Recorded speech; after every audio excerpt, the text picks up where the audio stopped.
আপনাদের পা অনেক বেশি চলতেছে, হঠাৎ লাল কোঠিতে পকেট খালি নাকি? জবান সামলায় কথা বল, নইলে 307 ঢুকায় দেব। বুঝি বুঝি, এইটাই তো। নেন, রাখেন আর কাটেন, নাইলে 307 করতে কিন্তু আমাদের 7 সেকেন্ডও লাগে না।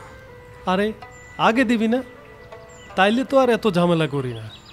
আবার পকেট ভরছে, আমিও খুশি, আবার পকেটও খুশি। কিছু মনে না করলে একটা কথা বলি দারোগা বাবু,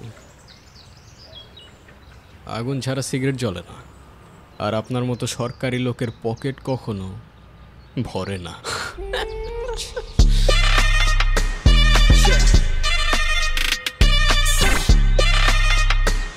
Can't you